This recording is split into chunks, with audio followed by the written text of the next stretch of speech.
Doing all of you guys, welcome to make IAS. मेरा नाम है अमित कपूर और हम लोग शाम को 6, साढ़े 6, 7 बजे करीब आईपीएफ की चर्चा करते हैं। ये 18वीं क्लास है, मतलब डे 18, मतलब 18वीं क्लास। और इसमें भी हम लोग इन्वायरमेंट की बात करेंगे। जैसा आपने बताया था आपको कि इन्वायरमेंट के जो आईपीएफ है वो 15 आईपीएफ हमने यहाँ पे आपको बना के दिए हैं और वो क्लास जो है लगातार आपको मिलती रहेगी। तो ये आईपीएफ श्रृंखला में 18वीं क्लास है और 18वां आईपीएफ ये, और ये भी इन्वायरमेंट से संबंधित है। तो थोड़ा सा आप लोग ध्यान रखेंगे ये कि रिदम आपका ना टूटे और लगातार आप जो है क्लास करते जाएं, ठीक है। तो रिदम का मतलब ये कि अच्छा, हम लोग क्वेश्चन भी करा रहे हैं, तो हाँ, तो फिर उसको भी आप लोग थोड़ा सा देखते चलना कि कैसे क्वेश्चन आ रहे हैं। और ओवरऑल सारे क्वेश्चन मैं दिखा देता हूँ, तो उस हिसाब से आप भी उसे फॉलो करना। मेरा मकसद ये है कि भाई क्वेश्चन कोई नहीं छूटना चाहिए। इसमें हम केवल पारिस्थितिकी की बात करेंगे। ओके, तो तीनों क्लास में अगर बात करें, मतलब दो और भी जो क्लासेस हुई हैं, पारिस्थितिकी की बात की हुई थी, लेकिन इसमें जो है अब पारिस्थितिकी लास्ट क्लास है, फिर इसके बाद में हम लोग जैव विविधता पे बात करेंगे। चलिए स्टार्ट करते हैं। तो जैसा कि आप जानते हैं 71% जो है जलीय पारिस्थितिकी तंत्र है। ओवरऑल 71% जो है वो समुद्र है, अर्थात पानी है, और 29% भाग जो है वो स्थलीय है। तो कहा यह गया है कि इस वजह से यह तंत्र विश्व के सर्वाधिक क्षेत्र पर फैला हुआ है। महासागरीय अर्थात सागरीय पारिस्थितिकी तंत्र सबसे अधिक स्थिर पारिस्थितिकी तंत्र है। इसको आप नोट डाउन करेंगे। पूछा गया था कि भाई सबसे स्थिर पारिस्थितिकी तंत्र कौन सा है, तो आप आसानी से बता सकते हैं कि हाँ, जो स्थलीय भाग नहीं है, अर्थात जलीय भाग जो है, और उसमें भी आप ये कह सकते हैं कि जो महासागर पारिस्थितिकी तंत्र है या सागरीय पारिस्थितिकी तंत्र है वो सबसे स्थिर है। सागरीय पारिस्थितिकीय तंत्र अपनी रासायनिक संरचना के कारण स्थिर रहता है। कहा जाता है कि सागरीय जल खारा होने के साथ ही घुलित ऑक्सीजन प्रकाश तापमान के स्थिर रहने के कारण सबसे स्थिर तंत्र के रूप में हमें दिखाई पड़ता है। तो इसमें रीजन भी दिए गए कि आखिर क्यों जो है ये सागरीय पारितंत्र या पारिस्थितिकी तंत्र इतना स्टेबल है। समुद्र विश्व का विशालतम पारिस्थितिक तंत्र है, और ये भी पूछा गया है एक बार कि सबसे विशालतम पारिस्थितिकीय तंत्र कौन सा है, तो आप बता सकते हैं कि समुद्र जो है वो कहा जाता है कि पृथ्वी पर विद्यमान जलमंडल हाइड्रोस्फीयर का लगभग 97% भाग वो समुद्रीय जल के रूप में हमें दिखाई पड़ता है। समुद्रीय जल में सर्वाधिक व्याप्त लवण सोडियम क्लोराइड है। फिर इसके बाद में दूसरा जो है वो मैग्नीशियम क्लोराइड है, आप कहीं पे लिख लेना। दूसरा जो है वो मैग्नीशियम क्लोराइड है। ओके, कहीं पे लिख लेना। तो सबसे ज्यादा है वो सोडियम क्लोराइड है, और कहा जाता है कि पृथ्वी पर पाए जाने वाले विभिन्न समुद्र आपस में मिले हुए और ये बटे नहीं है, जैसा कि स्थलीय महाद्वीपों के बीच हमें देखने को मिलता है। तो देखो, अगर हम लोग जब ज्योग्राफी की बात करेंगे तो वहां पे हम लोग कॉन्टिनेंटल ड्रिफ्ट की बात करेंगे, महाद्वीपीय विस्थापन सिद्धांत की बात करेंगे। तो वहां पे भी बताया गया कि भाई शुरुआत में ये पूरा स्थल भाग जो था एक ही था, लेकिन अब अलग अलग दिखाई पड़ता है। लेकिन एक ही समुद्र हुआ करता था, एक स्थल भाग हुआ करता था, और अभी जो है ये अलग अलग भागों में बट गया है, और वगैरह वगैरह भी सारी बातें होती हैं। तो हम जब कॉन्टिनेंटल ड्रिफ्ट की बात करेंगे, अर्थात महाद्वीपीय प्रवाह सिद्धांत की बात करेंगे, तो उसमें हम लोग अलग अलग बातें तमाम सारी करेंगे। लेकिन इतना आप ध्यान रखना कि स्थलीय भाग जो है, स्थलीय महाद्वीप, वो तो अलग अलग हो गए, लेकिन समुद्र एक ही है, हालांकि नाम उसके अलग अलग दिए गए हैं, और सबका जल जो है एक दूसरे महासागर में प्रवाहित होता है। तो इस वजह से आप ये कह सकते हैं कि ये आपस में मिले हुए हैं, आपस में जुड़े हुए हैं। ध्रुवों तथा मध्य रेखा अर्थात इक्वेटर के तापमान में बहुत अधिक अंतर पाया जाता है। इससे समुद्री धाराएं उत्पन्न होती हैं। तो एक कारण ये भी है, हालांकि आप देखेंगे तो समुद्री धाराओं के उत्पन्न होने के कारण तमाम सारे हैं, वहां का कटापटा क्षेत्र और इसके बाद में पृथ्वी का एक तरह से जो घूर्णन है वो भी काम करता है, घनत्व भी काम करता है। अब इसके बाद में आप देखेंगे तो सैलिनिटी जो है, जो लवणता है वो भी काम करती है। तो तमाम सारी चीजें यहाँ पे, लेकिन इतना ध्यान रखना कि तापमान की वजह से भी, तापमान में अंतर की वजह से भी समुद्री धाराएं उत्पन्न होती हैं। जब हम ज्योग्राफी में पढ़ेंगे तो वहां पे बात करेंगे, चर्चा करेंगे उस पे।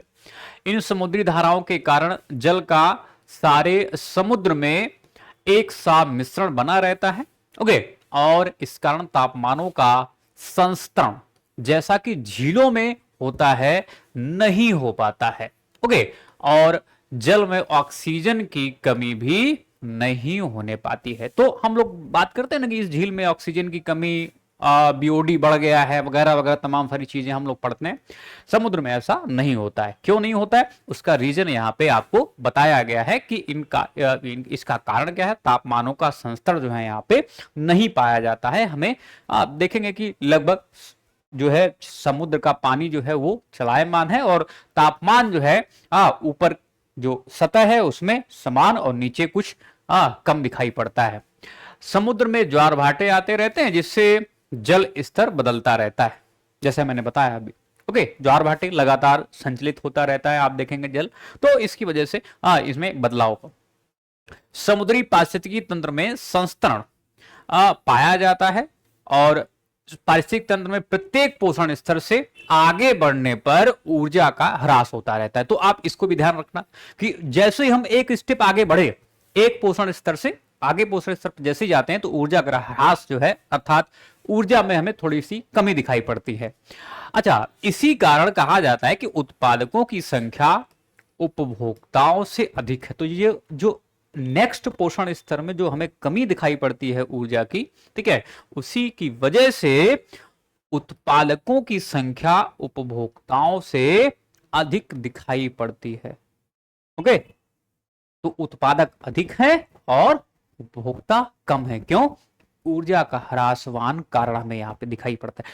पारिस्थितिक तंत्र में शाकाहारियों की संख्या मांसाहारियों से अधिक है। ये सब स्टेटमेंट बनते हुए दिखाई पड़ेंगे। अभी हम क्वेश्चन देखेंगे। ओके, तो आप ये कह सकते हैं कि शाकाहारियों की संख्या उत्पादकों की संख्या अधिक है उपभोक्ताओं और मांसाहारियों से। ओके, नेक्स्ट देखें।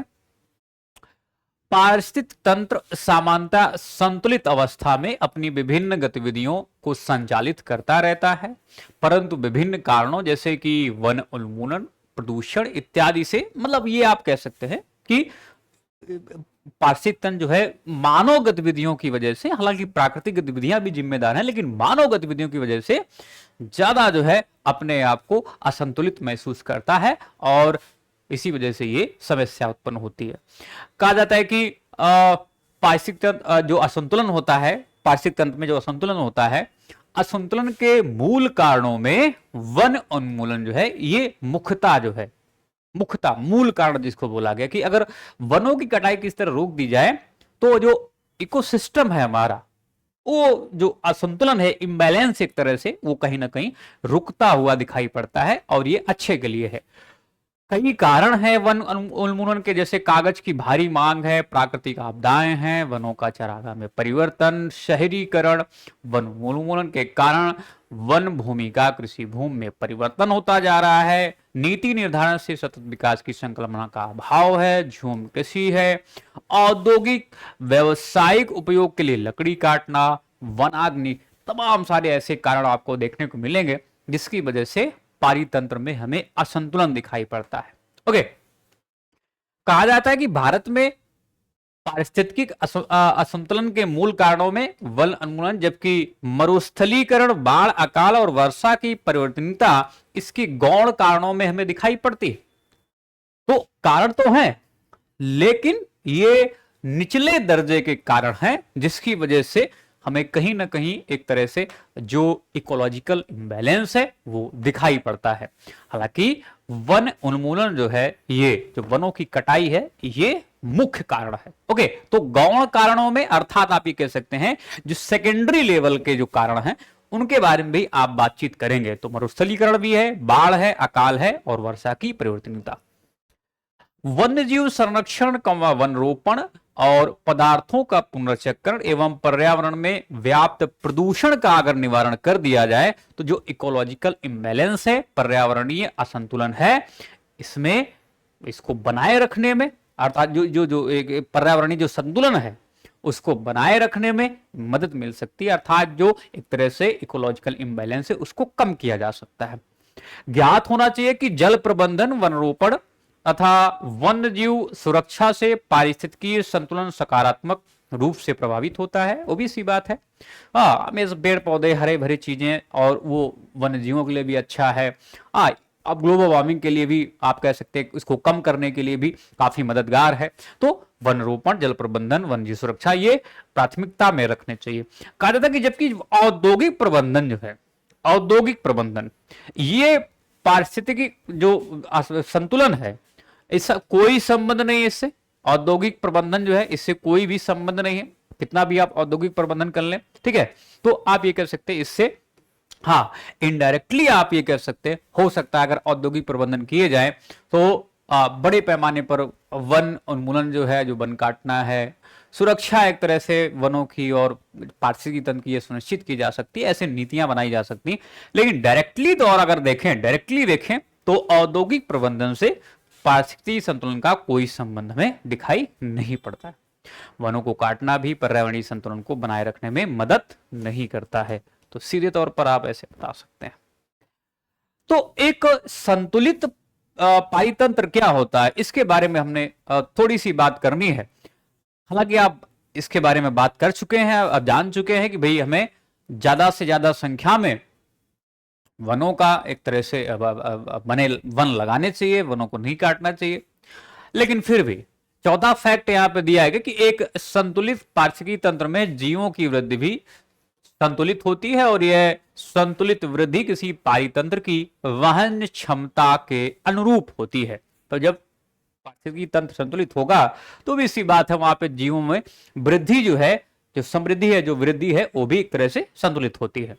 वहन क्षमता अथवा जनसंख्या वहन क्षमता, कैरिंग कैपेसिटी की बात करें तो कहा जाता है कि किसी भौगोलिक क्षेत्र के पारितंत्र में किसी जीवधारी प्रजाति की उस अधिकतम जनसंख्या के रूप में परिभाषित की जाती है जिसे उस पारितंत्र के संसाधन पोषण प्रदान कर सकते हैं। तो एक इतनी क्षमता, एक आप कह सकते हैं कि एक इतनी जनसंख्या, एक इतनी जनसंख्या जिसे कोई पारितंत्र उसको पोषण प्रदान कर सके, उसको क्या बोलते हैं हम लोग? जनसंख्या वहन क्षमता या वहन क्षमता बोलते हैं। कोई पारितंत्र जितनी संख्या में किसी को पोषण प्रदान कर सकता है उसको क्या बोलते हैं? वहन क्षमता, कैरिंग कैपेसिटी। Okay, clear. वहन क्षमता से अधिक जनसंख्या वृद्धि उस पारितंत्र पर दबाव डालेगी और अत्यधिक वृद्धि उस तंत्र के विफल हो जाने का कारण भी बन सकती है। obvious सी बात है, अगर पारितंत्र कोई बहुत ज्यादा पोषण स्तर नहीं प्रदान कर पा रहा और उस पर ज्यादा से ज्यादा उसका दोहन करे जा रहे हैं तो आप निश्चित तौर पर आप कह सकते हैं कि वो फेल कर जाएगा। तो ऐसा पारितंत्र में आप हमें फेलियर ज्यादा दिखाई पड़ते हैं, जहां पे अत्यधिक दबाव या हमें वहन क्षमता के बियॉन्ड जाके हम उस पर जोर डालते हैं। ज्ञात होना चाहिए कि प्रजनन या संख्या वृद्धि क्षमता किसी भी जीवधारी का अंतर्निहित गुण होता है। बिना पर्यावरण की रुकावट के प्रजनन की यह जो क्षमता है ये जैविक विभव कहलाती, जिसे आर से दर्शाया जाता है। परंतु पर्यावरणीय प्रतिरोध बढ़ने के साथ वृद्धि रुक जाती है और यह वृद्धि निश्चित ऊपरी सीमा तक ही होती है और इसी ऊपरी सीमा को वहन क्षमता बोलते हैं। ओके, तो रुकावट कब होती है, कब रुकावट होती है? तो सी बात है, अगर हम किसी से भी कुछ उससे ज्यादा ले रहे हैं, उसकी उतनी वहन क्षमता नहीं है, उतना पोषण वो नहीं प्रदान कर सकता है, तो भी सी बात है यहां पे हमें फेल्योर दिखाई पड़ेगा। तो ये रुकावट हमें यहां पे दिखाई पड़ती है। तो क्या बोलते हैं उसको? बायोटिक पोटेंशियल अर्थात जैविक विभव बोलते हैं। रुकावट मतलब जैविक विभव। पांचवा फैक्ट है किसी पारिस्थितिक तंत्र के संचलन, किसी पारिस्थितिक तंत्र के संचालन हेतु ऊर्जा की आवश्यकता होती है। वो भी सी बात है, किसी भी चीज को संचालित करने के लिए क्या ऊर्जा की आवश्यकता होती है। और जीवों में यह ऊर्जा खाद्य पदार्थों के माध्यम से पहुंचती है, और ऐसे पदार्थ जिनके ऑक्सीजन या ऑक्सीकरण के पश्चात जीवधारियों को ऊर्जा प्राप्त होती है, इसको क्या बोलते हैं? फूड बोलते हैं। क्या बोलते हैं? खाद्य बोलते हैं। हाँ, ध्यान रखना, अभी हम लोग बात करने वाले हैं खाद्य श्रृंखला की। ओके, खाद्य श्रृंखला की बात करने वाले, तो पहले खाद्य किसको बोलते हैं? तो ऐसे पदार्थ जिनके ऑक्सीकरण के पश्चात जीवधारियों को ऊर्जा प्राप्त होती है। ओके, क्या बोलते हैं? भोजन, खाद्य, फूड। पौधे अपना भोजन, अपना खाद्य स्वयं निर्मित करते हैं, जबकि जंतु खाद्य के लिए पौधों पर निर्भर है। खाद्य श्रृंखला विभिन्न प्रकार के जीवधारियों का एक ऐसा क्रम है। डेफिनेशन ध्यान रखना, मैं स्टार लगा देता हूं, आपसे पूछी जा सकती है। ऐसा क्रम जिससे किसी पारिस्थितिक तंत्र में ऊर्जा का प्रवाह होता है। वो भी सी बात है, अगर फूड मिलेगा हमें तो ऊर्जा का भी प्रवाह होगा। ओके, हाँ, तो आप ऐसा बता सकते हैं कि एक ऐसा क्रम जीवधारियों का जिससे किसी पारिस्थितिक में ऊर्जा का प्रवाह होता है, खाद्य श्रृंखला जो है कहा जाता है। ज्ञात होना चाहिए क्या कि जीवों द्वारा ऊर्जा का यह जो प्रवाह है वो एक दिशी होता है। ध्यान रखना, जब कभी भी हम किसी भी खाद्य श्रृंखला में खाद्य श्रृंखला की बात करते हैं, तो जो ये आप ऊर्जा का प्रवाह देख रहे हैं, जो आप ऊर्जा का प्रवाह देख रहे हैं जीवों में, वो कैसा होता है? एक दिशात्मक होता है। एक दिशात्मक मतलब आप ये नहीं कह सकते कि भाई यहां से सीधे टर्न हो जाए, लेफ्ट राइट, नहीं, एक दिशी हमें यहाँ पे दिखाई पड़ता है, यूनिडायरेक्शनल। उदाहरण के रूप में अगर देखें तो किसी घास स्थल पारितंत्र की खाद्य श्रृंखला में विभिन्न घटकों का सही क्रम कुछ इस प्रकार से होगा, जैसे घास, देखिए एक दिशात्मक कैसे जा रहा है, हाँ, यूनिडायरेक्शनल कैसे जा रहा है, देखो तो घास अर्थात उत्पादक, टिड्डा ये प्राथमिक उपभोक्ता है, और फिर मेढक द्वितीयक उपभोक्ता, और सर्प ये तृतीयक उपभोक्ता है। तो कैसा है डायरेक्शन जो है वो कैसा है? एक दिशात्मक हमें दिखाई पड़ रहा है। ओके, अच्छा, घास बकरी तथा मानव आहार श्रृंखला का निर्माण करते हैं। घास स्वपोषी है, फिर बकरी शाकाहारी उपभोक्ता है, और मनुष्य जो है ये सर्वाहारी है, अर्थात ये बकरी भी और घास दोनों स्वपोषी और शाकाहारी उपभोक्ता दोनों का सेवन करता है। तो आप ये कह सकते हैं ये कैसा है? सर्वाहारी उपभोक्ता में दिखाई पड़ते हैं। ठीक है, तो घास, बकरी और मानव आहार श्रृंखला का निर्माण कुछ ऐसे हमने बताया। आपसे पूछा क्या जाएगा? ये पूछा गया, तो घास, टिड्डा, मेढक और सर्प, यहाँ पे उदाहरण आप जरूर देखें खाद्य श्रृंखला के। ओके, उदाहरण आप जरूर देखें, ये कैसे जो है ऊर्जा का प्रवाह एक दिशात्मक है। नेक्स्ट देखें, ज्ञातव्य है कि जीवीय संगठक अर्थात बायोटिक कंपोनेंट ऐसी जीवित वस्तुएं हैं जो एक पारिस्थितिकी तंत्र का निर्माण करती हैं।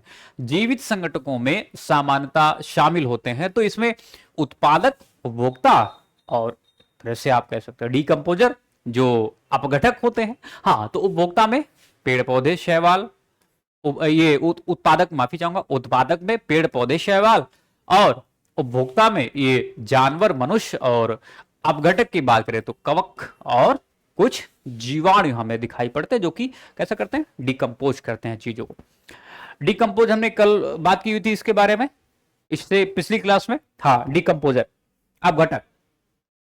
अतः तंत्र में ऊर्जा का अंतरण क्रमबद्ध स्तरों की एक श्रृंखला में होता है, जिसको क्या बोलते हैं? खाद्य श्रृंखला बोलते हैं। हमने खाद्य श्रृंखला की दो परिभाषाएं पढ़ी, इससे पहले हमने पढ़ी और अभी हमने देखा कि हाँ, तंत्र में ऊर्जा का अंतरण क्रमबद्ध स्तरों में एक श्रृंखला में होता है, जिसको क्या बोलते हैं? खाद्य श्रृंखला बोलते हैं।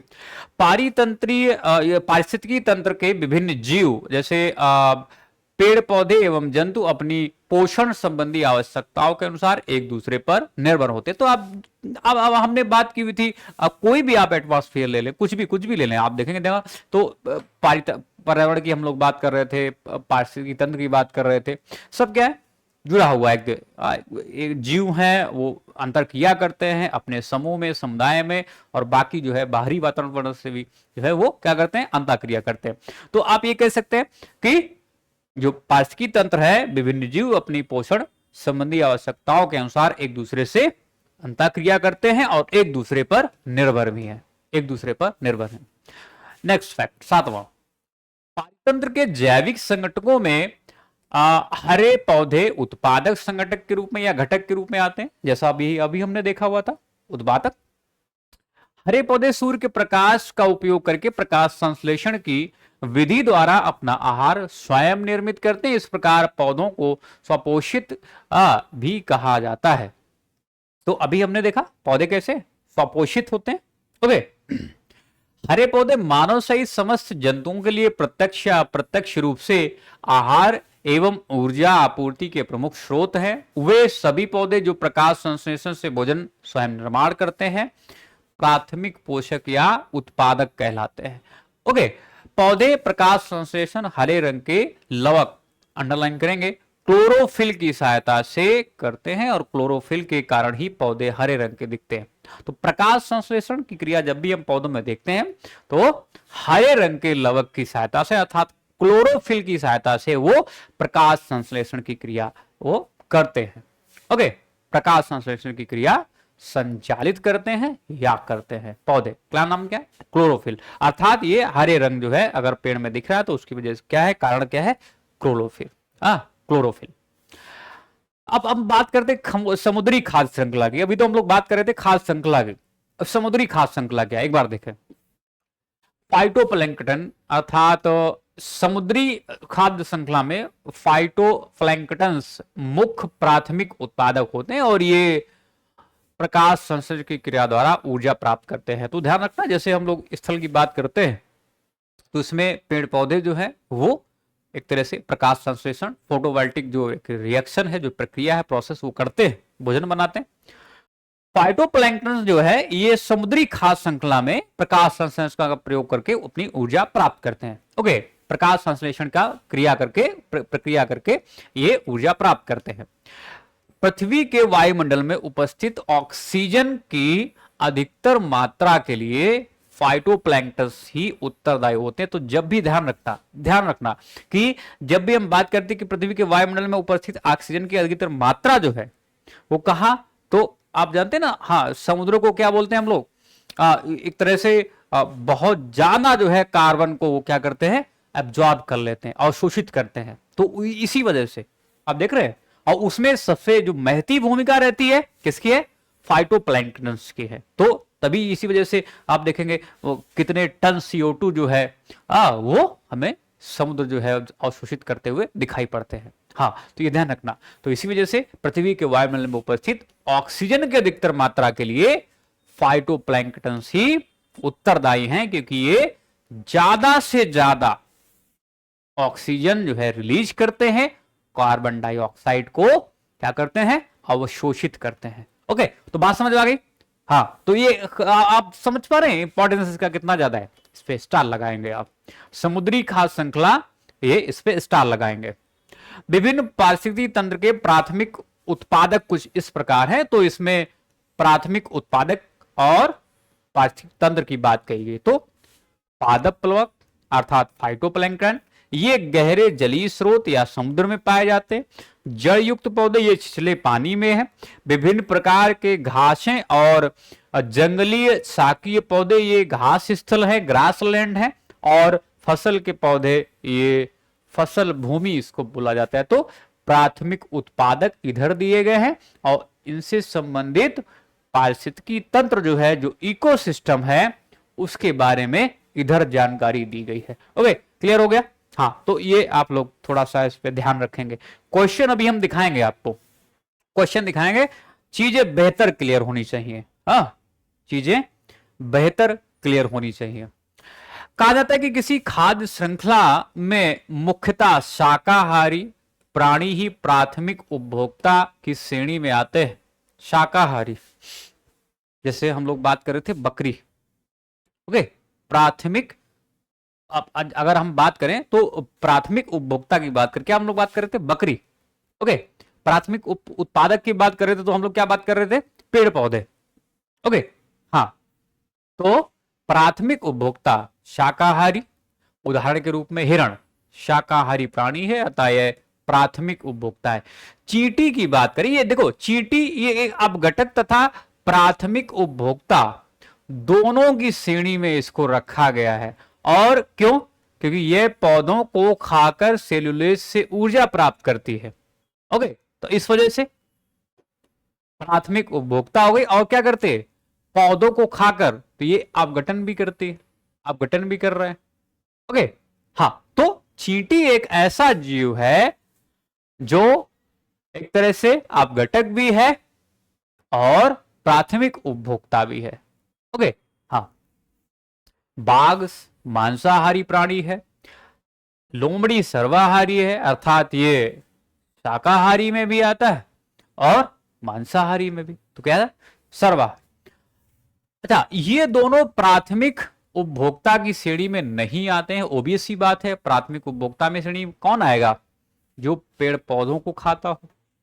हाँ, पेड़ पौधों को खाता हो। तो हिरण की बात की, चींटी जो है उसमें दो विशेषताएं, अपघटक भी है और अतः वे जीवधारी जो अपना भोजन प्राथमिक उपभोक्ता ये प्राथमिक उत्पादकों जैसे हरे पौधों से प्राप्त करते हैं, प्राथमिक उपभोक्ता कहलाते हैं। और इन शाकाहारी प्राणियों को खाने वाले जीवधारियों को मांसाहारी कहा जाता है। अतः वह उपभोक्ता परिपोषी जीव होता है। ठीक है, अतः उपभोक्ता परिपोषी, अतः उपभोक्ता कैसे होते? परिपोषी जीव होते हैं। ज्ञात होना चाहिए कि शाक सब्जियों का सेवन करने पर मनुष्य प्राथमिक उपभोक्ता, जबकि मांस भक्षी होने पर द्वितीयक उपभोक्ता की श्रेणी में आएगा। तो आप आसानी से बता सकते हैं कि जो लोग जो मनुष्य जो शाक सब्जी खाता है वो कैसा है? वो शाकाहारी है और प्राथमिक उपभोक्ता है, और जो मांस खाता है वो द्वितीयक उपभोक्ता की श्रेणी में आएगा। अपघटक की बात करते हैं थोड़ा सा खुल के। देखिए, अपघटक वे जीव होते हैं जो अपक्षय या सड़न की प्रक्रिया को तेज करते हैं। ठीक है, अच्छा, जिससे पोषक तत्वों का पुनः चक्रीकरण होता रहता है। तो चींटी की हमने बात की हुई थी।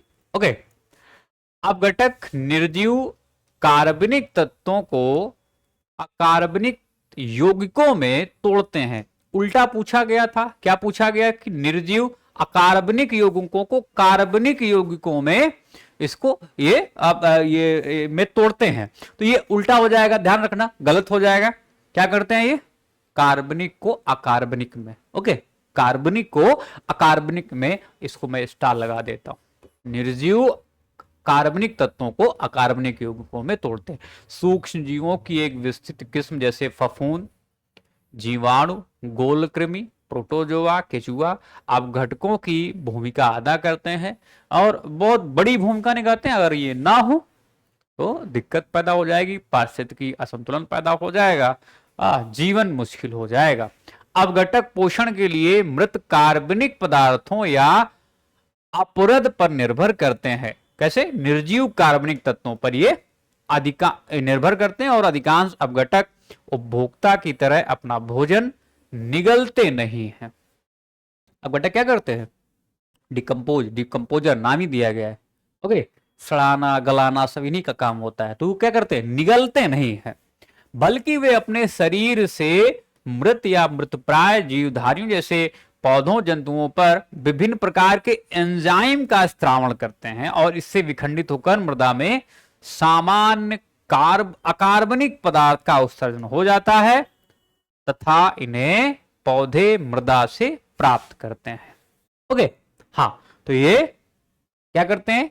एक प्रकार का एंजाइम वो स्थापन करते हैं और इस प्रकार कार्बन, नाइट्रोजन, फास्फोरस व अन्य अकार्बनिक तत्वों का पारितंत्र में पुनः चक्रण हो जाता है। पारितंत्र में पुनः चक्र। तो आप देखिए, हमने बात की थी फास्फोरस चक्र की, हमने बात की थी कार्बन चक्र की, हमने बात की थी जल चक्र की। तो वो सब आपको यहां से ऐसे, तो ये कैसे बड़ी भूमिका निभाते हैं? कौन? अपघटक। ओके, तो ये एक संपूर्ण जानकारी आपको अपघटकों के बारे में, डिकम्पोजर्स के बारे में मिलती हुई दिखाई पड़ रही है। क्वेश्चन अभी देखेंगे और क्लियर होगा, हालांकि क्लियर होता चल रहा है। हम उसमें नहीं रहते हैं कि भाई बाद में क्लियर होगा, नहीं, अभी क्लियर हो रहा है कि हाँ कैसे अपघटक नाम दिए गए हैं और वो क्या काम करते हैं, कैसे जो है वो आप अपनी अपघटन की प्रक्रिया को संचालित करते हैं। चीजों को निगलते नहीं है, बल्कि एक एंजाइम स्थापित करते हैं, जिसकी वजह से जो है अपघटन की प्रक्रिया पूरी होती है। ओके, चल नेक्स्ट देखें। स्थलीय पारितंत्र की तरह ही समुद्री पारितंत्र में भी खाद्य या आहार श्रृंखलाएं पाई जाती हैं। तो हमने समुद्री खाद्य श्रृंखला के बारे में अभी चर्चा की थी, समुद्री खाद्य श्रृंखला के बारे में हमने चर्चा की थी। ओके, इसके बारे में थोड़ी सी जानकारी आपको देते हैं। जैसे एक साधारण समुद्री आहार श्रृंखला का अगर क्रम देखा जाए तो पूछा गया क्वेश्चन है कि डाइटम स्वपोषी होते हैं। ओके, जैसे हम लोग बात करते हैं फाइटोप्लैंक्टन्स की, अभी बात की थी ना। हाँ, तो फाइटोप्लैंक्टन जो है वो स्वपोषी। ओके, तो डाइटम क्रस्टेशियाई ये शाकाहारी उपभोक्ता है। जैसे हमने स्थल की बात की थी तो बकरी, और हेरिंग जो है ये मांसाहारी उपभोक्ता है, अर्थात हमने मनुष्य की जो बात की थी। तो हमने स्थलीय फूड चेन के बारे में हमने बात की थी, खाद्य श्रृंखला के बारे में। अभी हम देख रहे हैं समुद्री खाद्य श्रृंखला के बारे में। तो वहां पे हमने देखा था हरे पौधे, और यहां पे हम क्या देख रहे हैं, डाइटम कैसे हैं, स्वपोषित हैं। पौधे क्या हैं, स्वपोषित। ओके, फोटोवोल्टिक क्रिया से जो है अपना भोजन, प्रकाश संश्लेषण की क्रिया से। फिर इसके बाद में हम वहां पे बकरी देख रहे थे, कहां पे, स्थलीय खाद्य श्रृंखला में। प्राथमिक उपभोक्ता। यहां पे हम क्या देख रहे हैं, यहां पे हम देख रहे हैं क्रस्टेशियाई अर्थात शाकाहारी उपभोक्ता। और इसके बाद में हमने मनुष्य की बात की थी, वो था कहां पे, हाँ, तो स्थलीय खाद्य श्रृंखला में। और यहां हम देख रहे हैं हेरिंग अर्थात मांसाहारी। उल्लेखनीय है, क्या उल्लेखनीय, तितलियां कई पुष्पीय पौधों के परागण में महत्वपूर्ण भूमिका निभाती हैं। अतः इनकी संख्या में गिरावट से पौधों के परागण पर प्रतिकूल प्रभाव पड़ सकता है। तितलियां खाद्य श्रृंखला में निम्न सदस्य अर्थात लोअर मेंबर के रूप में कार्य करती हैं। ये बर्रे, मकड़ी, पक्षी, मेंढक, सर्प इत्यादि का भोजन है। अतः तितलियों की संख्या में गिरावट से खाद्य श्रृंखला में भी प्रतिकूल प्रभाव पड़ सकता है। तो तैसे प्रतिकूल प्रभाव सब पे, जीवधारियों पर, पौधों पर भी नकारात्मक प्रभाव में पड़ता हुआ दिखाई पड़ता है, अगर जो है तितलियों की संख्या में हमें कमी दिखाई पड़ती है। कैसे है, लोअर, निम्न सदस्य के रूप में इनको हम देखते हैं। ओके, चलिए नेक्स्ट देखें। पारिस्थितिकी निकाय में ऊर्जा का प्राथमिक स्रोत सौर ऊर्जा है। ओके, सूर्य जो है वो पूरे जहां को रोशन करता है। जय मंडलीय पारिस्थितिकी तंत्र में ऊर्जा का प्रवाह एक दिशी होता है, हमने देखा था अभी। कैसा है, यूनिडायरेक्शनल, हमने देखा था यूनिडायरेक्शनल। ओके, जय मंडलीय पारिस्थितिकी तंत्र धरती पर स्थापित सभी पारिस्थितिकी प्रणालियों का योग है। ऊर्जा का प्रवाह अजैविक प्रणाली से जैविक प्रणाली की तरफ होता है। कैसा होता है, जैविक से अजैविक से कैसा होता है, जैविक की ओर होता है। लेकिन जब अपघटन की बात करते हैं तो वो कैसा है, हाँ, उल्टा एकदम से हमें दिखाई पड़ता है, कार्बनिक से अकार्बनिक की तरफ। ओके, हाँ, लेकिन यहां पे अगर देखें ऊर्जा का जो प्रवाह है कैसे, अजैविक प्रणाली से जैविक। ऊष्मागतिकी के पहले नियम के अनुसार कहा जाता है कि ऊर्जा का ना तो सृजन हो सकता है और ना ही ऊर्जा नष्ट की जा सकती है, यह एक स्वरूप से दूसरे स्वरूप में परिवर्तित हो सकती है। दूसरा नियम कहता है कि जब ऊर्जा एक स्वरूप से दूसरे में परिवर्तित होती है तो उसका कुछ ह्रास होता है, अतः उत्पाद में अपेक्षाकृत कम ऊर्जा होती है। ओके, उत्पाद में अपेक्षाकृत कम ऊर्जा होती। तो पहला नियम जो है ऊर्जा का कहता है ऊर्जा का ना तो ह्रास होता है, ना ही इसको सृजन किया जा सकता है और ना इसे नष्ट, जितनी है उतनी है। लेकिन जब ये एक से स्वरूप से दूसरे स्वरूप में जाती है तो कुछ ह्रास हमें दिखाई पड़ता है, कुछ ह्रास हमें जरूर दिखाई पड़ता है। कहा जाता है कि ऊर्जा उत्पादक से प्राथमिक उपभोक्ता की तरफ, प्राथमिक से द्वितीयक उपभोक्ता की तरफ और द्वितीयक से तृतीयक उपभोक्ता की तरफ प्रवाहित होती रहती है। और इस प्रवाह में हमें कुछ जो है ऊर्जा का ह्रास दिखाई पड़ता है। ओके, कुछ ऊर्जा का ह्रास दिखाई पड़ता है। और आगे भी कहा गया है इसमें कि हर पोषण स्तर पर ऊर्जा की मात्रा घटती जाती है। जैसे मैंने बताया, ह्रास जो है ये लगातार हमें दिखाई पड़ता है। उल्लेखनीय है कि स्वपोषी जीवों द्वारा ग्रहण की गई ऊर्जा पुनः सौर ऊर्जा में परिवर्तित नहीं होती। स्वपोषी जैसे पेड़ पौधे, ओके। समुद्र की बात करें तो फाइटोप्लैंक्टन द्वारा, कैसे स्वपोषी है, डायटम की हम लोग बात कर रहे थे। तो इनके द्वारा अगर जो कोई भी ऊर्जा, जो भी ऊर्जा ग्रहण की जाती है, ऊर्जा पुनः सौर ऊर्जा में परिवर्तित नहीं होती है, तथा शाकाहारियों को स्थानांतरित की गई ऊर्जा को स्वपोषी जीव नहीं प्राप्त कर सकते हैं। स्वपोषी जीव नहीं, एक बार ट्रांसफर कर दी तो फिर वापस जो है उसको नहीं, ओके। अतः इसी वजह से कहा जाता है ऊर्जा का प्रवाह एक दिशी होता है। अब आप और ज्यादा अच्छे से समझ सकते होंगे कि ऊर्जा का जो प्रवाह है वो एक दिशात्मक कैसे है। स्वपोषी जो है अगर प्राथमिक उपभोक्ता को कोई ऊर्जा दे रहे हैं तो उससे वापस नहीं ले सकते। ओके, बात समझ आ गई? हाँ, तो इसी वजह से क्या बोलते हैं कि ऊर्जा का प्रवाह एक दिशीय होता है। ऊर्जा का प्रवाह एक दिशीय।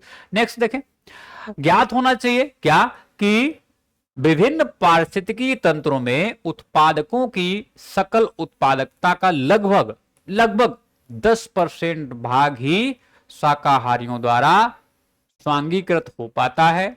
लिंडमान की बात करें तो इन्होंने 1942 में कहा था कि 10% का नियम जो है इसमें काम करता है। तो आप जो 10% भाग शाकाहारियों द्वारा स्वांगीकृत करने की जो बात, तो ये लिंडमान नाम है, 1942 में दिया गया है कि 10% जो है भाग, अर्थात 10% का नियम यहां पे काम करने लगता है। ओके, क्या है? उनके अनुसार कहा गया था कि शाकाहारी जंतु उत्पादक की शुद्ध प्राथमिक उत्पादकता, नेट प्राइमरी प्रोडक्टिविटी का 10% भाग अपने में संचित करता है। और यही नियम जो है क्या बोलता है? 10% का नियम। इसी को क्या बोला गया है? 10% का नियम। इसी को क्या बोला गया है? 10%।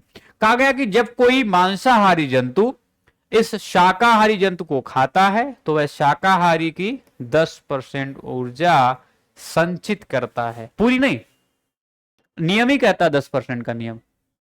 कितनी? 10%।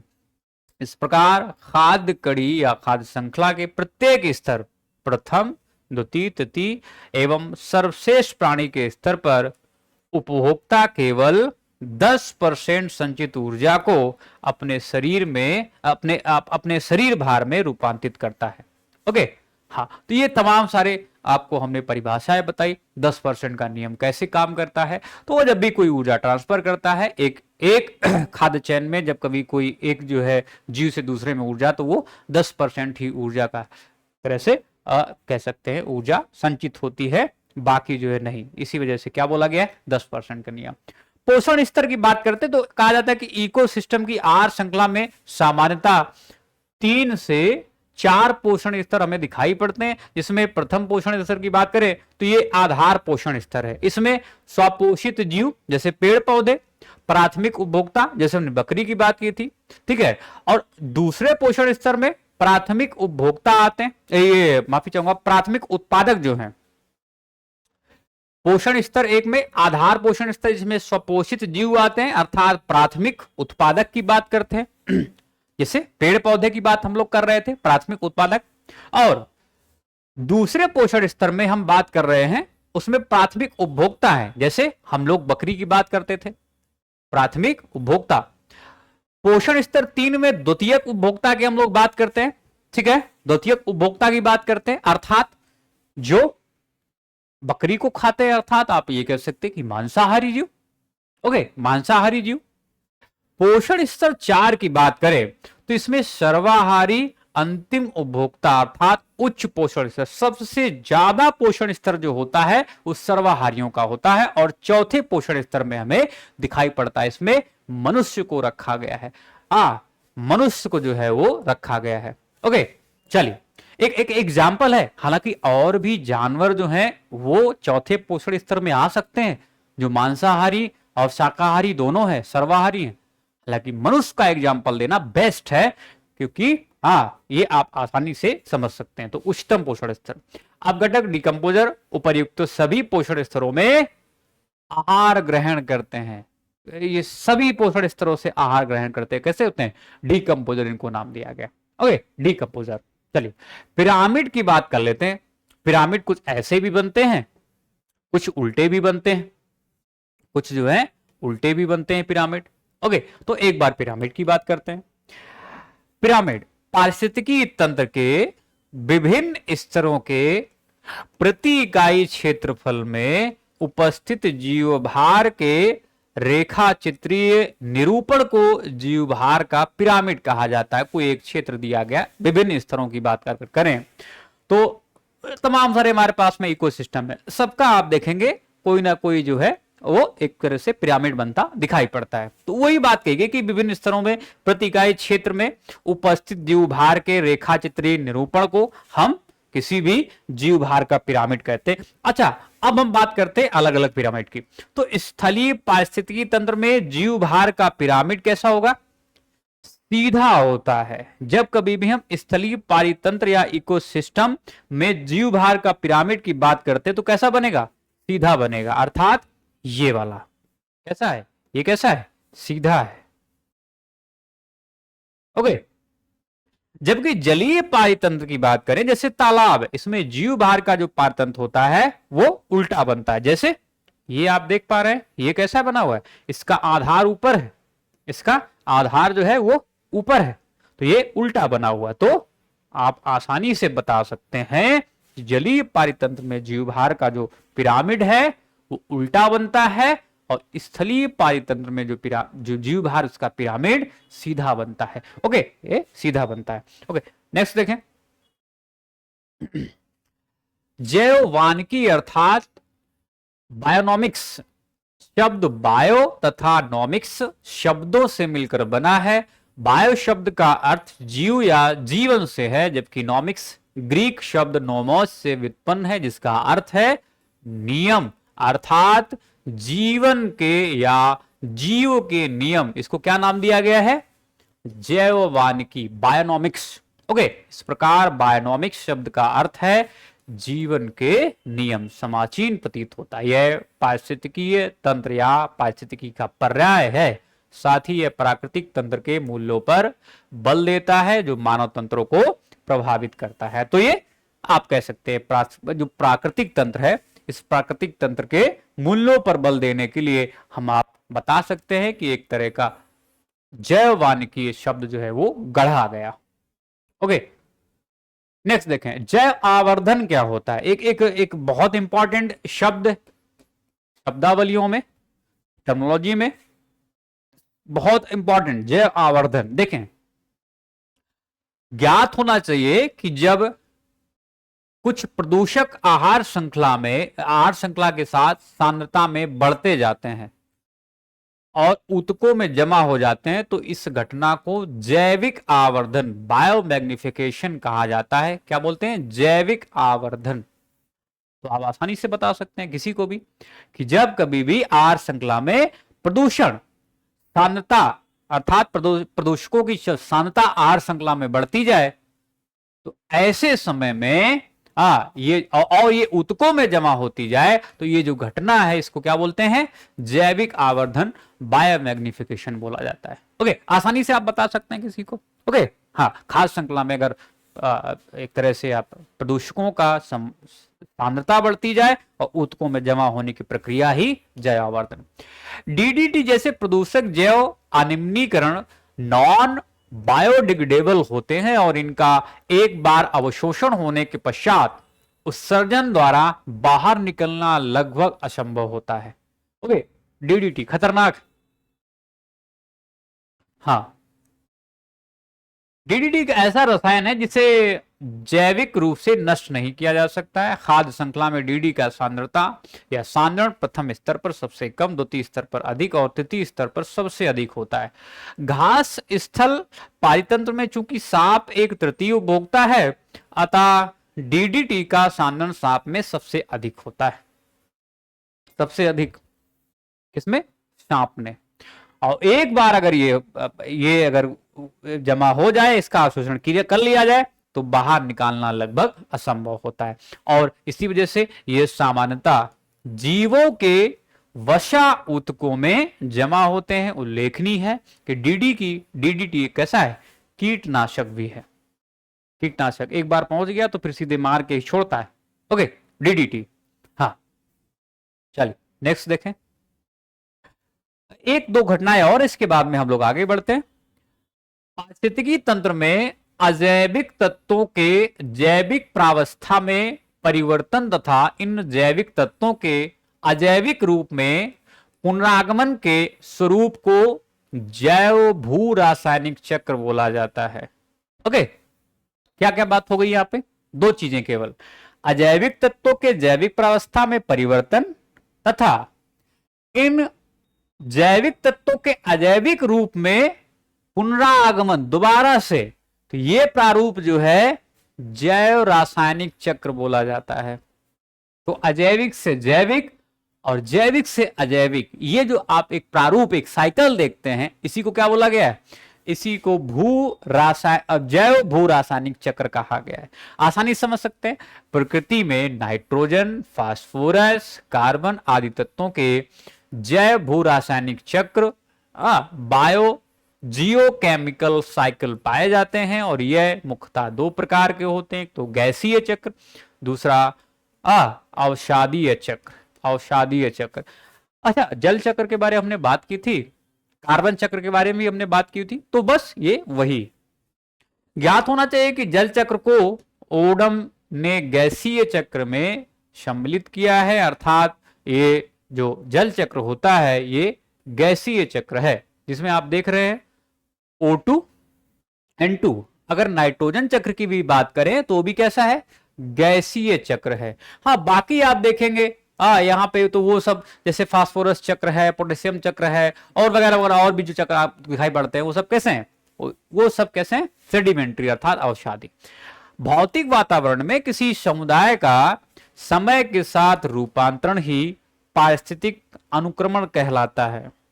भौतिक वातावरण में कोई भी आप देखेंगे, कोई समुदाय अगर बदल जा रहा है समय के साथ में, लेकिन भौतिक स्वरूप उसका ध्यान रखना, तो उसको क्या बोलते हैं, पारिस्थितिकी अनुक्रमण कहा जाता है। उदाहरण के लिए जैसे घास स्थलों में घास वर्षा के अधिकतर जल को पौधों की जड़ों तक पहुंचने से पूर्व ही अवशोषित कर लेती है। साथ ही आग लगने आदि कारणों से घास स्थलों की भूमि पथरीली और बंजर हो जाती है।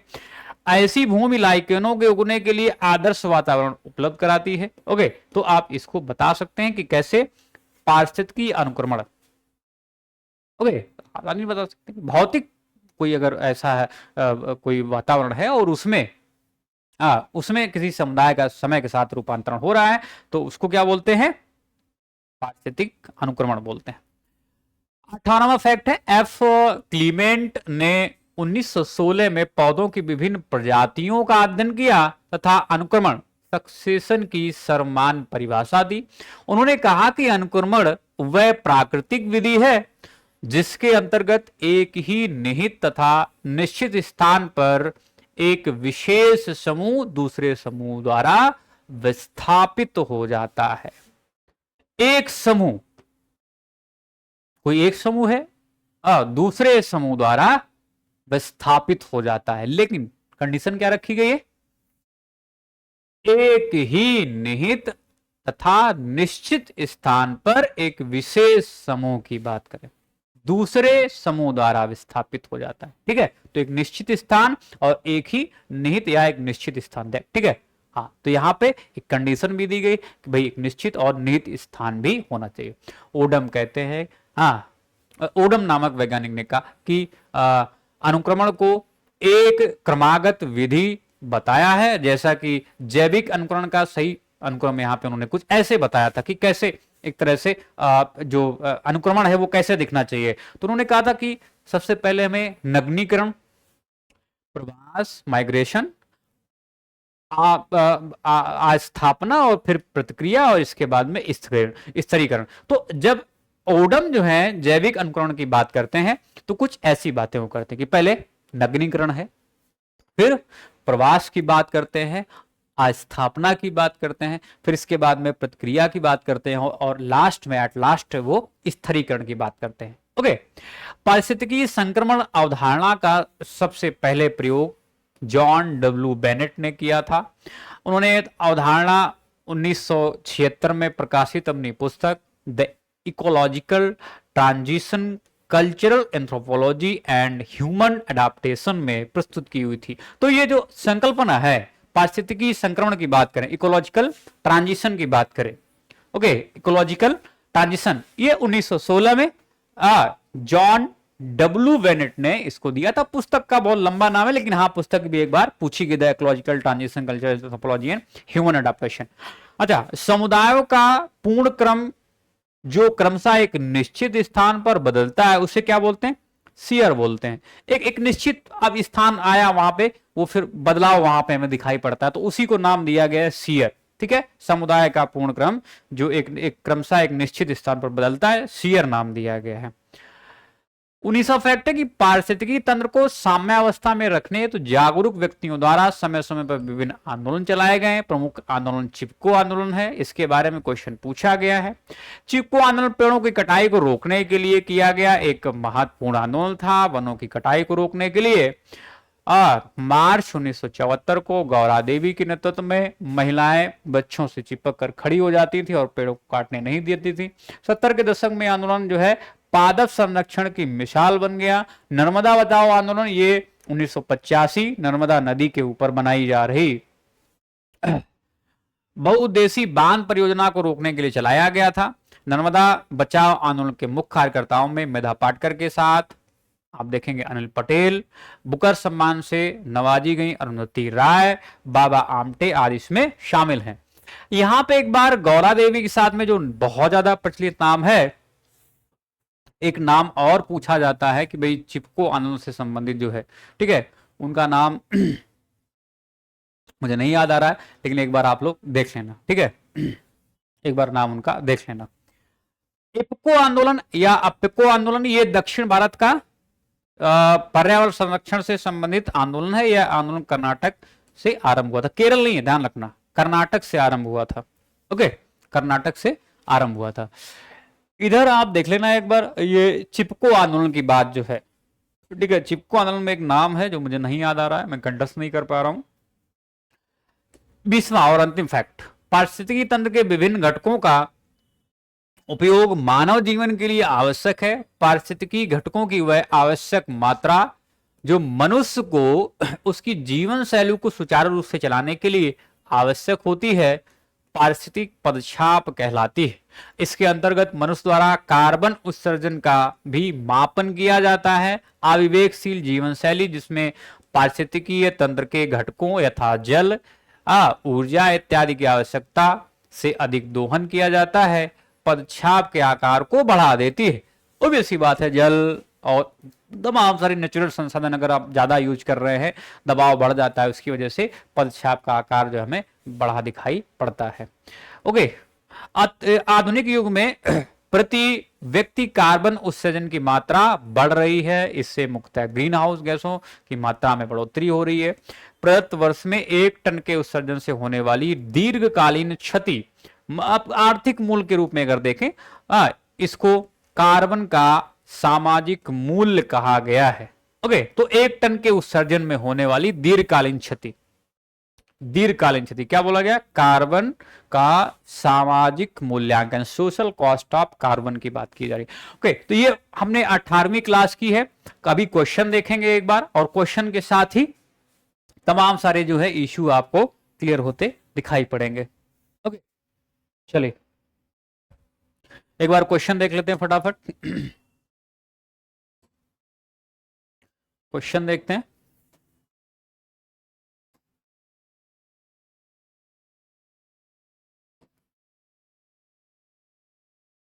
हाँ, तो हमने यहां तक बात की हुई थी, हमने यहां तक बात की हुई थी इससे पिछली वाली क्लास में, इससे पिछली वाली क्लास में।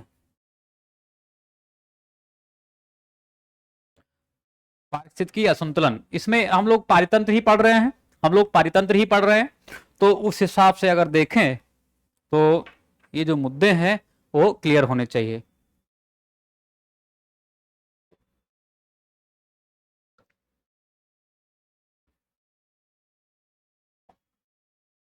हाँ, अगर यहीं पे देखें आरटीएस में दिया, हालांकि क्वेश्चन रिपीट किए जाते हैं तो ये आप लोग ध्यान रखना। अगर हम देखें यही क्वेश्चन दिया कि भारत में पारिस्थितिकी असंतुलन का निम्नलिखित में से कौन सा एक प्रमुख कारण है, तो प्रमुख कारण में क्या था, वनों का उन्मूलन। ओके, हाँ, चलिए नेक्स्ट देखें। क्वेश्चन देख रहे हैं हम लोग ना, आरओ यारो 2014 में क्वेश्चन पूछा गया कि निम्नलिखित में से किस कार्य से पारिस्थितिकी तंत्र बिगड़ता है, तो आप कह देंगे लकड़ी काटने से। लकड़ी काटने का मतलब क्या है, वन उन्मूलन। ओके, वन उन्मूलन। निम्नलिखित में से, फिर से देखो, यूपीपी से 2005 में क्वेश्चन पूछा गया कि निम्नलिखित में से किसका पारिस्थितिकी संतुलन से संबंध नहीं है, तो आप औद्योगिक प्रबंधन से पारिस्थितिकी संतुलन है कि नहीं इसका कोई मतलब हमें दिखाई नहीं पड़ता है। डायरेक्टली को नहीं दिखाई पड़ता है, हाँ इनडायरेक्टली हमें दिखाई पड़ता है। और इन तीनों की हमने बात की थी कि जल प्रबंधन से, वन रोपण से, वन्यजीव संरक्षण से, ये हमें पारिस्थितिकी संतुलन जो है इसका संबंध हमें डायरेक्टली दिखाई पड़ रहा है। ओके, चल नेक्स्ट देखें। अगर यहां देखिए, ये यूपीएलडीए में, अर्थात जो पुराना हमारा आरओ यार हुआ करता था, यूपीएलडीए, निम्नलिखित में से कौन सा एक पारिस्थितिकी असंतुलन बनाए रखने में मदद नहीं करता है, वो भी सी बात है। तो वनों को अगर काट रहे हैं तो पारिस्थितिकी संतुलन हमें बनता दिखाई नहीं पड़ता। बाकी आप जल का प्रबंधन करिए, वन रोपण करिए, जैव भंडार करिए, जैव मंडल का भंडारण करिए, इसकी वजह से आप जो है पारिस्थितिकी संतुलन होता हुआ दिखाई पड़ता है। खाद्य श्रृंखला के बारे में भी हमने बात अभी आपको पढ़ाया हुआ है। और भी क्वेश्चन है क्या नीचे?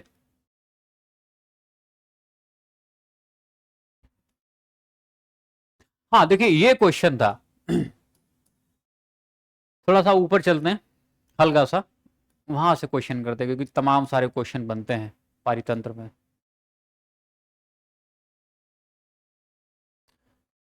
पारितंत्र में तमाम सारे क्वेश्चन बनते हैं।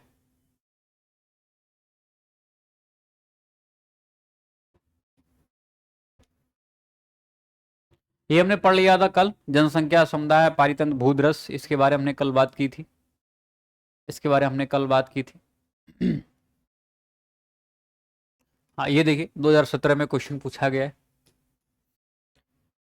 जीव से जैवमंडल तक जैविक संगठन का सही क्रम जो है वो क्या है, तो जनसंख्या, समुदाय, पारितंत्र और भूदृश्य। ओके, भूदृश्य, पारितंत्र और भूदृश्य, ये हमने बात की थी। देखिए इसमें ये हमने कल बात कर ही ली थी इसके बारे में, तो आपको कोई प्रॉब्लम होनी नहीं चाहिए। ये क्वेश्चन बड़ा इंटरेस्टिंग है, देखिए यूपीएलडी 2002 में, जो जीव यहां से इधर से यहां से देखें, हाँ ये हमने कल बात की थी, शायद कल बात की थी, इससे पिछली वाली क्लास में, कल मतलब पिछली वाली क्लास में। पारितंत्र से संबंधित निम्नलिखित कथनों पर विचार कीजिए। टांसले ने सर्वप्रथम इसका प्रयोग किया हुआ था, ओबीसी बात है। जो जीव अपना भोजन स्वयं उत्पादित करते हैं उन्हें क्या बोलते हैं, स्वपोषित बोलते हैं। प्रकाश संश्लेषण की प्रक्रिया द्वारा उपभोक्ता अपने भोजन का, नहीं, प्रकाश संश्लेषण से आप देखेंगे तो कौन, जो पौधे हैं, ठीक है, जो पौधे हैं वो भोजन बनाते हैं, तो ये तो गलत हो गया। अगर ये गलत हो गया तो इसको काट दें, इसको काट दें, 3 इसमें आ रहा है। अब 4 की बात करें तो वियोजक जो है अकार्बनिक पदार्थों को कार्बन, नहीं, हमने बात की थी कि वियोजक जो है वो कार्बनिक से अकार्बनिक यौगिकों में क्या करते हैं, एक तरह से क्रिया को संचालित करते हैं, ठीक है, परिवर्तित करते हैं पदार्थों को, तो ये भी गलत है। ओके, तो ये ध्यान रखना आप लोग, क्या है, कार्बनिक से अकार्बनिक में, कार्बनिक से अकार्बनिक में, ये हमने बात करी ली थी। हाँ ये देखिए एक क्वेश्चन बड़ा इंटरेस्टिंग है, हो गया ये क्वेश्चन देखें। निम्नलिखित में से कौन सा पारितंत्र पृथ्वी के सर्वाधिक क्षेत्र पर फैला हुआ है, तो आप समुद्र की बात कर सकते हैं, और सबसे स्थिर भी यही है, सबसे स्थिर भी यही है। हमने बात की थी इसके बारे में, सबसे क्या है, स्थिर है या स्थायी पारितंत्र है। ओके, नेक्स्ट देखें, निम्नलिखित में से कौन एक विश्व का विशालतम पारितंत्र है? तो हमने समुद्र की बात की थी आपको, ओके, बताया था इसके बारे। हाँ, इकोसिस्टम के संबंध में हमने बताया था, आप देखेंगे कि इसमें प्राथमिक जो उत्पादक है वो प्राथमिक उपभोक्ता से अधिक है, और शाकाहारी भी जो है वो मांसाहारियों से अधिक है। हाँ, ये हमने बात की थी, अभी जस्ट पढ़ाया ही है आपको, अभी जस्ट हमने आपको पढ़ाया भी है। चलिए नेक्स्ट देखें, देखिए आ भी गया, सबसे अधिक स्थिर पारितंत्र कौन सा है? यूपीपीसीएस 2018 में क्वेश्चन पूछा गया है, तो ये महासागरीय अर्थात सागरीय पारितंत्र जो है वो सबसे स्थिर है और सबसे बड़ा है, सबसे बड़ा है। ये तो अभी हमने जस्ट बात की हुई थी आपसे। संतुलन बिगाड़ता है तो लकड़ी काटना ये दिक्कत करता है। क्षमता के बारे में बात करते हैं, देखिए इसके बारे में अभी बात की तो रिपीट किया है क्वेश्चन, इसने 2013 में भी रिपीट आया हुआ है, इससे पहले भी आया हुआ है, हमने देखा था। खाद्य श्रृंखला के बारे में थोड़ी सी चर्चा करते हैं, देखिए क्वेश्चन कैसे पूछे गए हैं। ये देखिए क्वेश्चन हमने अभी आपको डिस्कस किया, हालांकि उत्तराखंड में आया तो हमने बताया था कि आपको क्वेश्चन रिपीट करता है। किसी निश्चित क्षेत्र में प्राणियों की संख्या की सीमा जिसे पर्यावरण समर्थन करता है कहलाता है, क्या बोलते हैं, वहन क्षमता। हाँ, वहन क्षमता, और इससे ज्यादा हो जाएगा तो क्या होगा, इकोसिस्टम हमारा दिक्कत करेगा, मतलब इकोसिस्टम जो संतुलित है वो संतुलन बिगड़ जाएगा। ओके, हाँ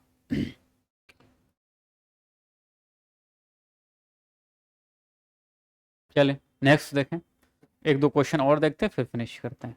देखिए ये जो है हमने आपको बताया था कि एक घास स्थलीय पारिस्थितिकीय तंत्र के खाद्य श्रृंखला में विभिन्न घटकों का सही क्रम क्या है। तो देखिए इसमें हमने बताया था आपको घास, टिड्डा, और इसके बाद में फिर मेंढक और सर्प। तो घास टिड्डा खाता, टिड्डा को मेंढक खाता, और मेंढक को सांप खाता है। आप आसानी से, तो उत्पादक, प्राथमिक उपभोक्ता, द्वितीयक उपभोक्ता और तृतीयक, यहाँ पे। ओके, तो ये बात समझ आ गई। ये सब पूछे गए क्वेश्चन आपसे, लगातार बार बार पूछे जाएंगे, बार बार आपसे पूछे जाएंगे। ये देखिए हमने पढ़ाया था ना कि छत्तीसगढ़ में दिया गया, लेकिन फिर भी एक बार देखें तो इनमें से कौन खाद्य श्रृंखला का निर्माण करता है? तो घास, बकरी, आदमी। घास, बकरी, आदमी। तो ये कैसा था, सपोषित था, शाकाहारी था और मांसाहारी या सर्वाहारी की बात कर रहे थे हम लोग। ओके, फिर से देखो क्वेश्चन पूछा गया, छत्तीसगढ़ में रिपीट किया गया, फिर से वही, तो आप बता सकते हैं घास, बकरी, मानव। ओके, घास, बकरी, मानव।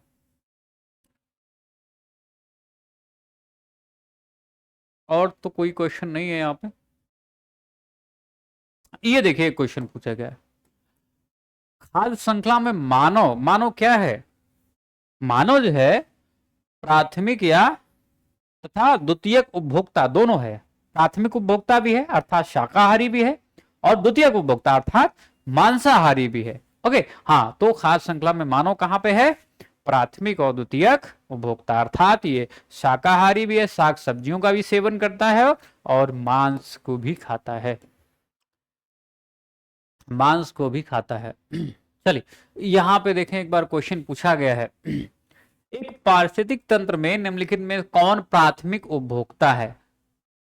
कूट का प्रयोग कर, तो प्राथमिक उपभोक्ता कौन कौन से हो सकते हैं?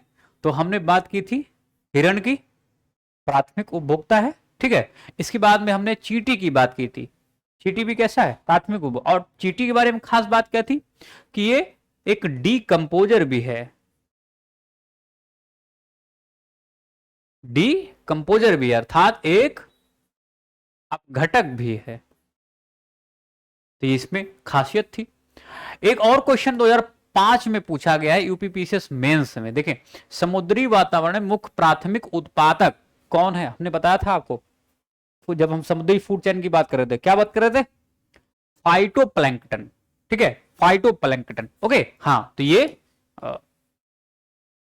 एक और क्वेश्चन पूछा गया, जैसे देखें पारिस्थितिकी 2013 में पारिस्थितिकी तंत्र के जैविक घटकों में कौन उत्पादक है? तो हरे पौधे, ये हरे पौधे, आप आसानी से बता सकते हैं।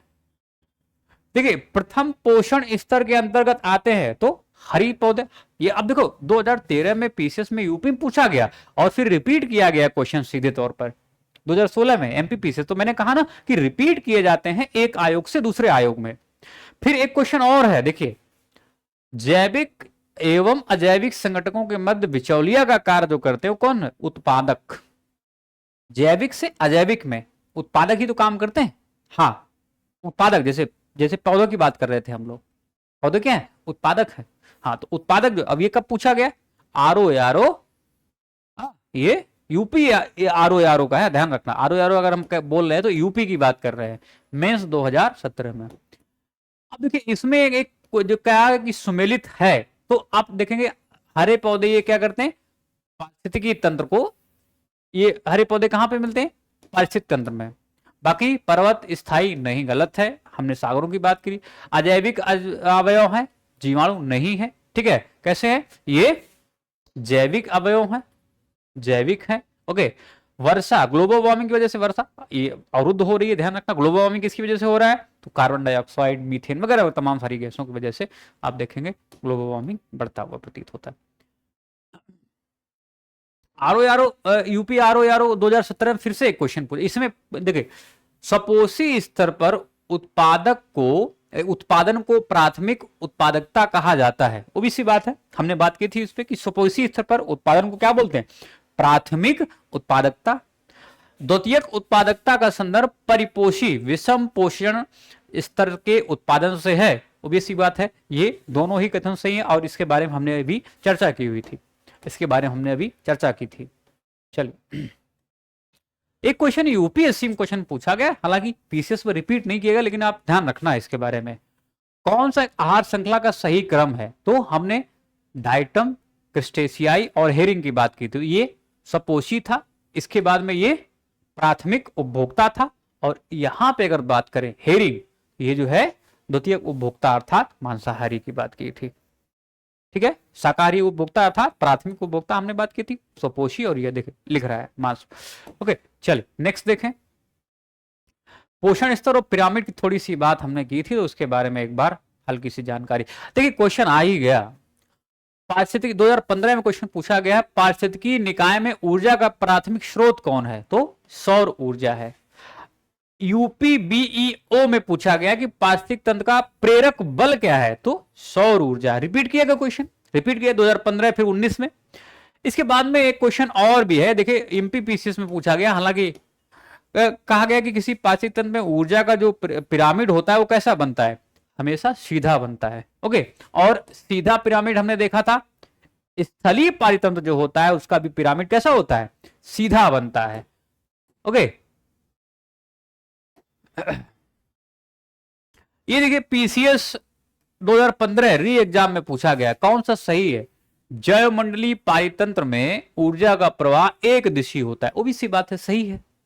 अच्छा हाँ, एबीसी दिया गया तो आप यहीं से लगा सकते हैं, आसानी से लगा सकते हैं। जैविक पारितंत्र में ऊर्जा का प्रवाह चक्रीय होता नहीं होता, कैसा होता है? एक दिशी होता है।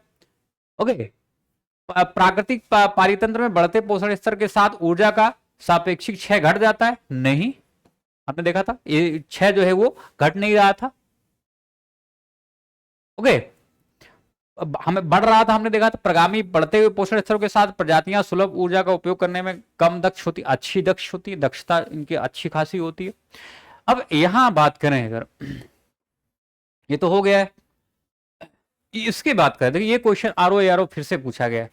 एक पारिस्थितिकी तंत्र में ऊर्जा की मात्रा एक पोषण स्तर से अन्य पोषण स्तर के पश्चात बढ़ती है, घटती है, स्थिर रहती है, बढ़ सकती है, घट सकती है। तो हमने बताया था कि ऊर्जा का ह्रास होता है। हाँ, और ह्रास जब होता है तो ध्यान रखना ऊर्जा क्या क्या घटोत्तरी होती जाती है। ऊर्जा ना तो कम की जा सकती है, ना आप कह सकते हैं एक तरह से जो हमने बात की थी आपसे कि जब कभी भी हम ये बात करते हैं कि क्या इसमें जो है ऊर्जा को घटाया, मात्रा जो है वो घटाई बढ़ाई जा सकती नहीं, मात्रा जो है वो घटाई बढ़ाई नहीं जा सकती, जितनी है उतनी है। ओके हाँ, लेकिन एक पोषण स्तर से दूसरे पोषण स्तर में हमेशा कुछ ना कुछ ऊर्जा का ह्रास होता है। इस वजह से क्या है, स्थानांतरण जो है ये घटता हुआ हमें प्रतीत होता है। देखिए 10% का एक जो नियम बताया गया इसमें, कहा गया कि ऊर्जा का खाद्य के रूप में एक पोषी स्तर से दूसरे पोषी स्तर में पहुंचना, इसको क्या बोलते हैं? 10% का नियम। अब यहां फिर से एक बार रिपीट किया गया क्वेश्चन अगर देखें तो सेम क्वेश्चन है, सेम क्वेश्चन है। यूपी आरओ 2017 में क्वेश्चन पूछा गया और वही जो है 2019 पीसीएस में क्वेश्चन पूछा गया है। 2019 पीसीएस में क्वेश्चन पूछा गया। क्वेश्चन क्या था? पारिस्थितिकी तंत्र में एक पोषी स्तर से दूसरे पोषी स्तर में ऊर्जा स्थानांतरण की मात्रा जो है, ऊर्जा कैसी है, घटती है बढ़ती है? तो आप आसानी से बता सकते हैं कि ये कैसी है, घटती है। अभी जस्ट सबने क्वेश्चन देखा था, 2017 में क्वेश्चन पूछा गया। ओके, इसके बाद में देखें यहां पे एक क्वेश्चन एलडीए में, यूपी एलडीए में क्वेश्चन पूछा गया था कि इकोसिस्टम में उच्चतम पोषण स्तर प्राप्त होता है तो किसको? सर्वाहारियों को। ये हमने पढ़ा था, ठीक है, सर्वाहारियों को उच्चतम पोषण। यूपीपी से जीआईसी में क्वेश्चन पूछा गया कि जीव भार का पिरामिड किस पारिस्थितिक तंत्र में उलट जाता है? तो आप जानते हैं, हमने बताया था आपको, किस पारिस्थितिक तंत्र में? तालाब में उलट जाता है, अर्थात उल्टा जो बनता है किसमें? जलीय पारितंत्र में बनता है। ओके, तो ये क्लियर हो गया। इसके बाद में और एक दो क्वेश्चन अगर देखें तो जैव आवर्धन की बात कर लेते हैं। यूपीएलडीए में क्वेश्चन पूछा गया, नहीं वहां पे बायोमास का हमने देखा था कैसा है। समुद्री की बात करें तो जो पिरामिड किस पारितंत्र में पाया जाता है, बायोमास का उल्टा पिरामिड जलीय पाया जाता है, तो देखिए लिख रहा है उधर। 2021 में आरटीएस में क्वेश्चन पूछा गया, आरएएस में क्वेश्चन पूछा गया। ये देखिए बड़ा अच्छा है, जैववानिकी अभी पढ़ाया था। शाब्दिक अर्थ क्या है? जीवन का प्रबंधन। क्या जीवन का प्रबंधन है? नहीं, जीवन का नियम है, जीवन का नियम है। तो ये गलत हो गया। अब ये गलत हो गया तो ये गलत हो गया, ये गलत हो गया, ये गलत हो गया, इसमें ये सही हो गया। तो यह एक पारिस्थितिक पर्याय है। ये प्राकृतिक तंत्रों के मूल्य पर बल देता है जो मानव तंत्रों को प्रभावित करता है। जैववानिकी और जैविक आवर्धन ये तो हो गया है। एक क्वेश्चन और पूछा गया था, डीडीटी की बात करें। पारिस्थितिकी तंत्र में डीडीटी का समावेशन या समावेश होने पर के बाद निम्नलिखित में से किस एक जीव में उसका संभवतः अधिकतम साधन प्रदर्शित होता है? तो आप जानते हैं सांप की बात हमने की थी, सांप की बात की थी। ओके, तो ये सारी बातें। ये देखिए, ये जो जैविक अनुक्रमण प्रावस्थाएं हैं, तो हमने बताया था नगरीकरण है, प्रवास है, फिर इसके बाद में अस्थापना है, इसके बाद में प्रतिक्रिया है और स्थिरीकरण। हाँ, स्टेबलाइजेशन की बात कर रहे हैं, तो ये ध्यान रखना आप लोग। हाँ, एन एम, हालांकि एम एन होता है लेकिन उल्टा है, ई आर और एस, आर एस, ऊपर वाला उल्टा है, ठीक है, बाद में बीच में ई है। ओके, बाकी तो आप समझ सकते हैं, आर एस एन एम, तो आप आसानी से बता सकते हैं। चलिए, ट्रिक थी, अगर आपको ठीक लगे तो कर लेना। क्वेश्चन पूछा गया है, पारिस्थितिक तंत्र में तत्वों का चक्रण को क्या कहा जाता है? तो हमने बताया था भू रासायनिक चक्र, जैविक से अजैविक और अजैविक से जैविक। क्या बोल रहे थे हम लोग? भू रासायनिक चक्र, जैव भू रासायनिक चक्र, माफी चाहूंगा, जैव भू रासायनिक चक्र। ओके, हाँ, 2 बार क्वेश्चन लगातार नहीं, मतलब अलग अलग वर्षों में पूछा है, 2012 में और 2020 में क्वेश्चन पूछा है। चलिए नेक्स्ट देखें। आईएएस में क्वेश्चन पूछा था, ये चट्टानों का अपक्षय चक्र में प्रवेश करने वाले पोषक तत्व के निर्मुक्त होने का मुख्य स्रोत क्या है? तो आपने बताया था फास्फोरस चक्र। ठीक है, फास्फोरस चक्र के बारे में बात की, 2021 में क्वेश्चन पूछा गया। तो 13 में क्वेश्चन पूछा था, लेकिन ये बड़े अच्छे क्वेश्चन है। देखिए, ये देखिए 2016 में जो हमने अभी आपको बताया था, जैविक अनुक्रमण की प्रवस्थाओं का सही अनुक्रम। तो इसमें नगनीकरण, प्रवास, अस्थापना, प्रतिक्रिया, रिएक्शन और स्टेबलाइजेशन अर्थात कब पूछा गया? यूपीपी से 2016 में मेंस में क्वेश्चन ये पूछा गया है, मेंस में ये क्वेश्चन पूछा गया है, और तो नहीं है। हाँ, एक क्वेश्चन और है कि पारिस्थितिकी संक्रमण अवधारणा का सर्वप्रथम प्रयोग जो है किसने किया था? तो बेनेट द्वारा किया गया था, जॉन बेनेट द्वारा इसका, ठीक है, जॉन बेनेट द्वारा, जॉन डब्ल्यू बेनेट द्वारा। कब? 1976 में इनकी प्रकाशित पुस्तक, शायद मैंने 1916 तो नहीं बोल दिया, ध्यान रखना, 1976। ये कब पूछा गया क्वेश्चन? 2020 में क्वेश्चन पूछा गया है, 2020 में, जैसे ऐसा आप देख सकते हैं।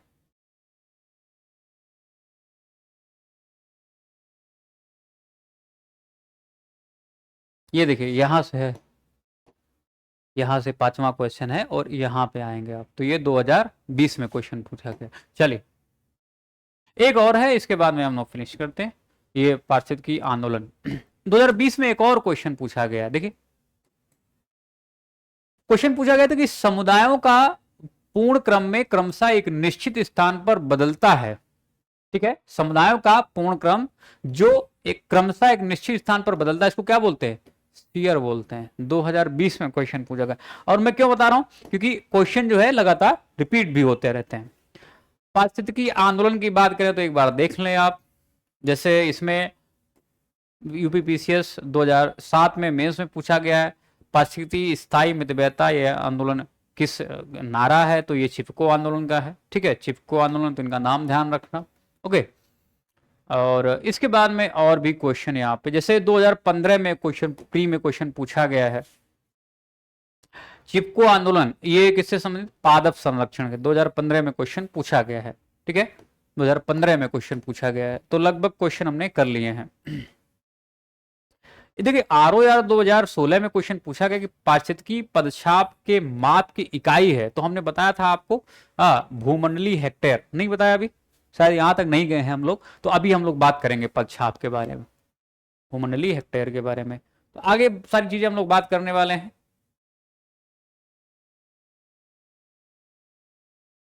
ये हम लोग कल यहां से बात करेंगे। तो कल जो है पारितंत्र के बारे में एक लेक्चर और होगा, और फिर इसके बाद में हम लोग जैव विविधता की बात करेंगे। पारिस्थितिक तंत्र के बारे में थोड़ी सी जानकारी यहां से हम लोग बात करेंगे। ओके चलिए, तो ये 18वां लेक्चर है। बाकी हम लोग 19वां लेक्चर, उसमें भी पर्यावरण के बारे में बात करेंगे।